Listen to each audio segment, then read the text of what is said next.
Parker Chun checked his chronometer for the 15th time in as many minutes. The holographic display flickered against his worn jacket sleeve, showing 9:47 in aggressive red digits. His interview at the Galactic Engineering Consortium was scheduled for 10 o'clock, and the transit tube would take at least 20 minutes to reach the corporate sector of New Terra Station. This was it. His one shot. 3 years of night classes while working double shifts at the recycling docks, all culminating in this single interview for a junior engineer position. Parker's fingers trembled as he clutched his data pad containing his portfolio proof that a human from the lower decks could compete with the galaxy's best. The platform hummed with morning traffic. Centauri traders haggled over exotic goods, their crystalline voices chiming like bells. A group of Kellyan diplomats glided past, their 6 legs moving in perfect synchronization. Parker felt small among them. Just another human trying to make something of himself in a universe that had barely noticed Earth's existence before first contact 30 years ago. The transit tube arrived with a pneumatic hiss. Parker moved toward the door when a commotion erupted behind him. Help. Someone help. The universal translator rendered the words in panicked Standard Galactic. Parker turned to see an elderly, Draconid female collapsed against a support column. Her scales, which should have shimmered with iridescence, were dull and gray. The breathing slits along her neck fluttered irregularly. Other commuters gave her a wide berth, some glancing with mild concern before boarding the transit tube. Parker's chronometer blinked. 9:48. The Draconid's eyes, ancient and golden, met his for a brief moment. There was no demand in them, no expectation, just quiet resignation. Everyone else was leaving. Damn it, Parker muttered, his feet already moving away from the transit tube. The doors closed behind him with a finality that felt like a coffin lid slamming shut on his dreams. He knelt beside the Draconid. Ma'am, can you hear me? My medication, she rasped, one trembling claw gesturing toward a fallen bag several feet away. Parker scrambled for it, finding a complex injector device among scattered belongings. The label was in high draconic script, completely illegible to him.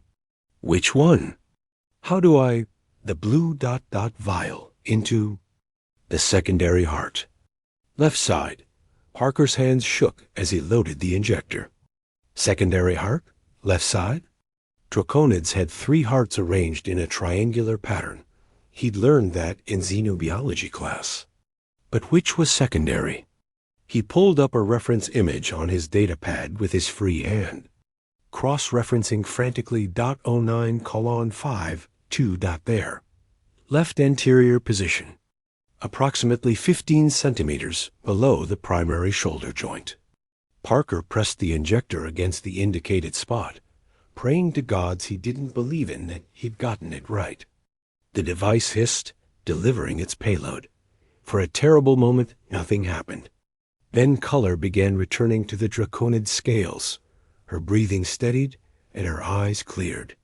"Thank you, young human," she said, her voice stronger now. "You have interesting instincts." "I should call medical services," Parker said, already activating his con. "No need. I have attendants who will arrive shortly. I simply miscalculated my timing." She studied him with those penetrating golden eyes. "You missed something important to help me." It wasn't a question. Parker glanced at his chronometer. 9:58. He'd never make it now. "Just an interview," he said, trying to keep the devastation from his voice. "There'll be others." They both knew he was lying. Positions at the GEC open once a year, if that. The Draconid reached into her bag and produced an elegant data chip. "What is your name, child?" "Parker Chun, ma'am."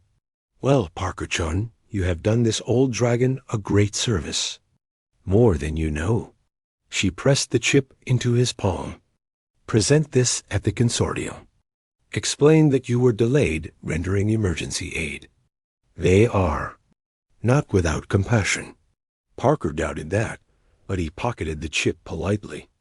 A sleek private transport arrived within minutes, and a flurry of attendants, all wearing the crimson and gold insignia he couldn't quite place, helped the elderly Draconid aboard. She gave him one last long look before the transport sealed and departed. Parker slumped against the column where he'd found her. His COM device buzzed a terse message from the GEC.